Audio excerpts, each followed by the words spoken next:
It was the first time that Tess had seen Alex since the day that she had left Trantridge. She saw that he was different. He was a changed man. He was now a preacher, a man who lived an honest, good life and told other people about God. He no longer had a thick black mustache, but he had long whiskers on his cheeks, and he was wearing dark clothes. Alec's life was different now, but Tess was still afraid of him. Tess tried to move away before Alex saw her, but she was too late. He looked across the heads of the people in the crowd and recognized her. Suddenly his voice became quieter and he couldn't find the right words to say. Tess hurried away along the road, but she knew that Alec was watching her. I will never escape from my past, she thought.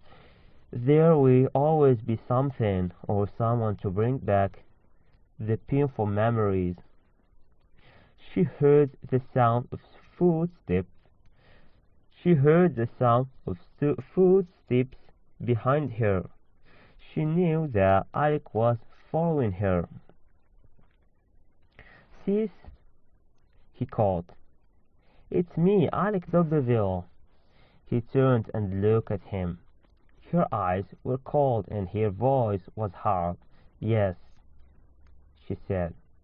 "You are thinking, why has he fought me?" said Alec. "I am," replied Tess, "and I wish that you hadn't followed me. But Tess, you are the person who I want to save from hell," cried Alec. "God and Raven Clear of Eminster saved me, and now I want to save you. Have you heard of Mr. Clear?" "I have," said Tess. 2 or 3 years ago, Reverend Clear preached at Trantridge," said Alec.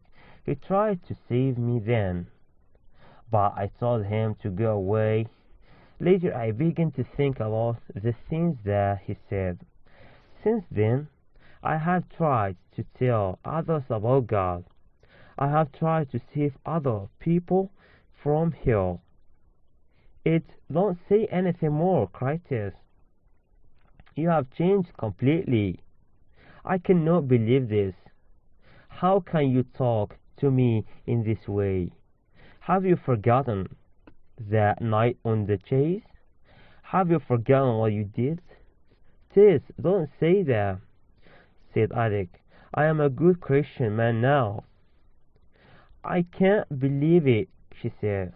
Alec and Tess came to a place where a large stone stood on the junction of two roads.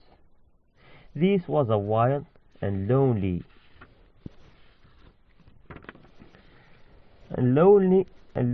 place, and the stone was unlike any other stone in that part of the country.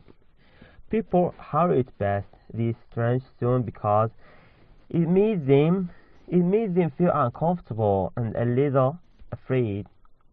"I must leave you here," said Alec. "I have to preach a boat sermon at 6 o'clock this evening." "You speak well now, Tess. You don't speak like a country girl. You speak like a well-educated lady. Who taught you? Who taught you?" "I have learned many things, and I had many troubles," said Tess. "What troubles?" he asked. She told him about her baby, so raw. "Tess," he cried, "why didn't you tell me about our child? Why didn't you write to me?" She didn't reply. "Well, you will see me again," Alec D'Urberville said. "No," said Tess, "don't come near me again." "I will pray for you," said Alec. He turned right at the junction, past the stone, and went down the road to a boat terminal. Tess watched him for a moment, then she walked the other way. Several days passed. It was now February.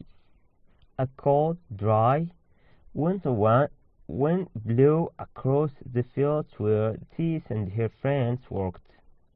Then one day, Tess looked up from her work and saw Alec Duberville walking towards her. He was wearing the black clothes of a preacher. "I want to speak to you, Tess," he said quietly. "I asked you to stay away from me," she said. "I have got something important to tell you." "Then tell me." "Then tell me. Since you left Trantridge, my mother has died. The slopes and the farm are now mine," he said, "but I am going to sell them. I am going to preach to the poor people in Africa. I want you to be my wife, and I want you to come with me. To come with me." "Oh, no, sir," said Tess quietly. "I can't." "Why?" he said. "I don't love you." I could never love you," she said. "I love somebody else." Alec was shocked when he heard this. "Your love for this man might not last long. Perhaps after a time you will love me." "No," she said. "Why not?" "I am married to him," said Tess. "Oh!" he cried, and stared at her. "It's a secret," she said. "No one at Flintwash knows that I am married. Please don't tell anybody." "Where's your husband?" asked Alec. "Is he on this farm?" "No, he is far away." "Far away from you? And he leaves you to work like this?" said Alec, looking at Tess's cold red hands. "What kind of husband is he?" "He doesn't know that I am working here," said Tess. "Doesn't he write to you?" asked Alec. I can't tell you," she answered. "He doesn't write to me," said Alec. "That's the truth, isn't it?" He tried to hold her hands, but she put them away. "Go away from me, please," she said. At that moment, Farmer Groby rode across the field on his horse. He was angry when he saw Tess talking to a stranger. "Why aren't you working?" he asked Tess angrily. "Don't talk to her like that," said Alec. "Who is this man?" Groby asked Tess. Tess looked at Alec. "Go, please go," she said. "Well, I suppose that I must do as you tell me," said Alec, and he walked away across the field. That night, Tess began writing another letter to Angel.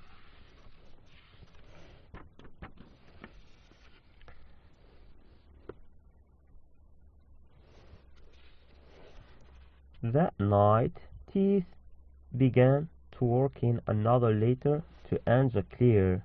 Her words told of her great love for him, but she couldn't finish the letter. Angel had asked Tess to go with him to Brazil.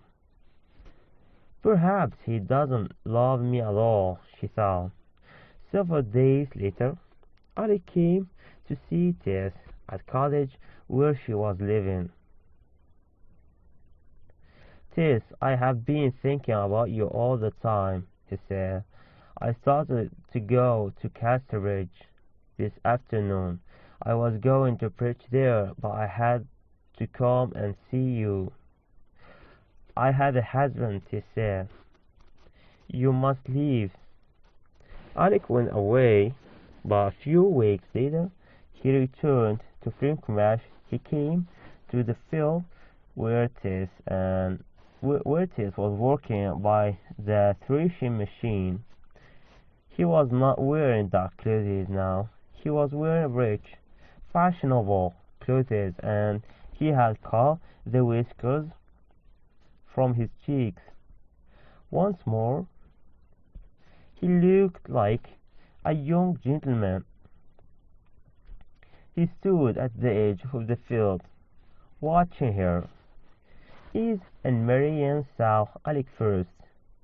"Who is that?" asked Alec. Asked Is. "It is the preacher who comes to see Tess," said Marianne. "He's wearing different clothes now, but it's the same man." "It's not right for him to visit a married woman so often," said Is.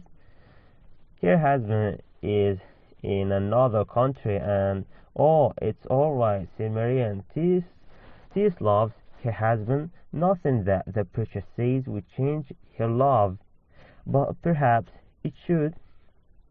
The other workers stopped working and ate their dinner, but Tess couldn't stop working. She had to keep putting the corn into the threshing machine. Alec D'Urberville came to stand beside the machine and speak to Tess. "I am here again," he said. "Since you told me about the child, I think about you night and day. I see your beautiful face in my dreams. I cannot preach any more, and it's your fault. I cannot continue my work as a preacher. You have made me feel like this. You must leave your stupid husband and come and share my life forever." Angrily, Tess hit Alec's face with one of her heavy leather gloves. Blood came from his mouth, and he wiped it away with a handkerchief. "Now hit me," said Tess. "I won't cry." "Oh no, Tess," he said. "I can forgive you for this, but remember one thing." Alec's voice became cold and cruel, and he put his hands on her shoulders. "If you are any man's wife, you are mine." He lifted his hands. His eyes were bright with anger, and as he looked at her, "I will leave you now, Tess, but I will come back for you for your answer this afternoon."